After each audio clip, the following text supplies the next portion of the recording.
গাড়ি পাওয়া যায় না, আমরা নিজেরা টাকা দিয়ে গাড়ি চাইছি সেটাও পাচ্ছি না। এরপরে বিজেপির নেতারা পশ্চিমবঙ্গে গিয়ে বড় বড় ভাষণ দেয়।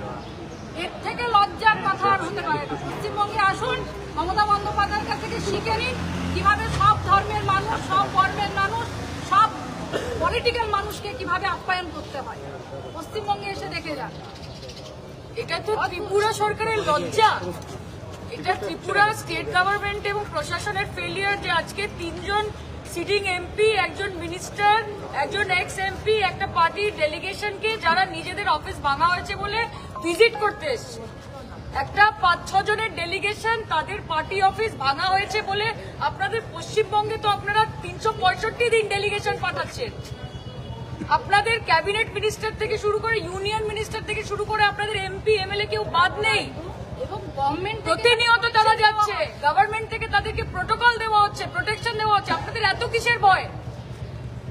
আমরা এখানে কি আজ ইলেকশনের জন্য এসেছি না কিসের জন্য এসেছি যে এখানে একটা 6 জনের একটা ডেলিগেশনকে আপনারা পার্টি অফিস অব্দি যেতে দিতে পারছেন না? যে আপনারা ফোন করে করে সব ড্রাইভারদেরকে হুমকি দিচ্ছেন? এত ভয়? এটা থেকেই বোঝা যায় যে মমতা বন্দ্যোপাধ্যায় কত বড় লিডার, তার প্রভাব এবং প্রতাপ কতটা, এবং গণতন্ত্র পশ্চিমবঙ্গে কতটা। যে আপনারা এখানকার ত্রিপুরার লোক থেকে শুরু করে যারা চাকরির জন্য, যারা পড়াশোনার জন্য, যারা চিকিৎসার জন্য পশ্চিমবঙ্গে যাচ্ছে তাদেরকে আমরা বুকে টেনে নিই, তাদের জন্য সবকিছু ফেলিসিটেট করা হয়। কিন্তু এখানে জনপ্রতিনিধিরা আনফরচুনেটলি, এটা ত্রিপুরা সরকার, বিজেপির ডবল ইঞ্জিন সরকার, ভারতীয় জনতা পার্টির ডাবল ইঞ্জিন সরকারের ব্যর্থতা যে আজকে এই পরিস্থিতির মধ্যে আমাদেরকে এয়ারপোর্টের বাইরে ধর্ণা দিতে হচ্ছে। জনপ্রতিনিধিদের গাড়ির নিরাপত্তা দিতে পারছে না, সাধারণ মানুষের নিরাপত্তা কি করে দেবে? 4টে গাড়ি আমাদের কর্মী সমর্থকরা এনেছিলেন, 1 ঘন্টা ধরে আমরা বসে আছি। আমরা 6 জন, আর পুলিশ আছে কম করে 6-এর সঙ্গে 120 জন, সিআইএসএফ, রাজ্য পুলিশ, ত্রিপুরা রাজ্য পুলিশ মিলিয়ে।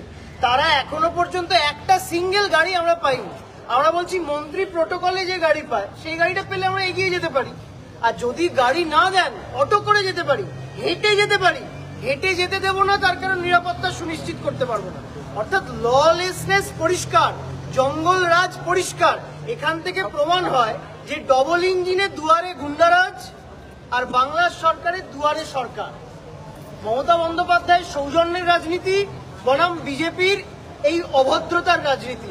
বাংলায় কোনোদিন দেখাতে পারবেন না বিজেপির কোন নেতা, কোন মন্ত্রী কলকাতা এয়ারপোর্টের বাইরে এরকম ভাবে ঘন্টার পর ঘন্টা বসে আছে।